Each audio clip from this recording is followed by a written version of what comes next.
त्यांनी सांगितलं पोचमपाडचं बॅकवॉटर, त्याच्यातनं किती टीएमसी पाणी गोदावरीला आपल्या भागामध्ये येतं. त्याच्यामुळे माझ्या नांदेडच्या लोकांना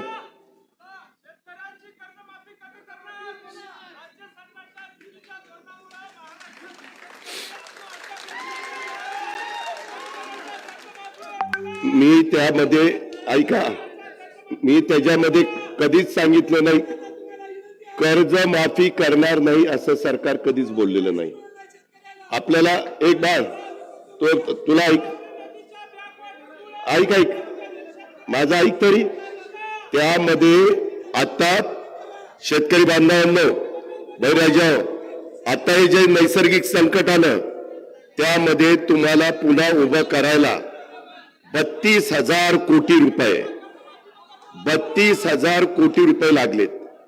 आता ही व्यक्ती जे सांगते पाठीमागच्या काळामध्ये एकदा कर्जमाफी झाली देशामध्ये ती 71,000 कोटीची झाली.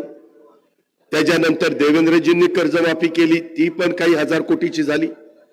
त्याच्यानंतर मध्ये आम्ही सरकारमध्ये असताना एकदा कर्जमाफी तिसरी झाली ती पण कर्जमाफी काही हजार कोटीची झाली. मागच्या विधानसभेच्या निवडणुकीमध्ये महायुतीनं जाहीरनाम्यामध्ये ते जाहीर केलेलं होतं.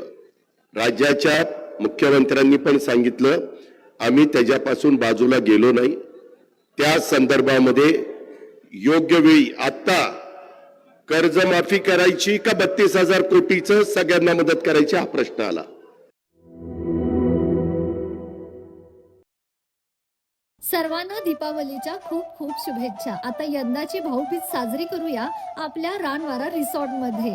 भाऊबीज साजरी करा तुम्ही, बहिणीला गिफ्ट देऊ आम्ही. होय, रानवारामध्ये भावाची ओवाळणी करून अस्सल कोल्हापुरी जेवणाचा आस्वाद घेऊया. तेव्हा धमाल मजा मस्ती आणि दिवाळीच्या सुट्टीचा आनंद घेण्यासाठी आपल्या रानवारा रिसॉर्टला अवश्य भेट द्या. फॅमिली आणि ग्रुप बुकिंगसाठी आजच संपर्क करा 96 73 71 39 49.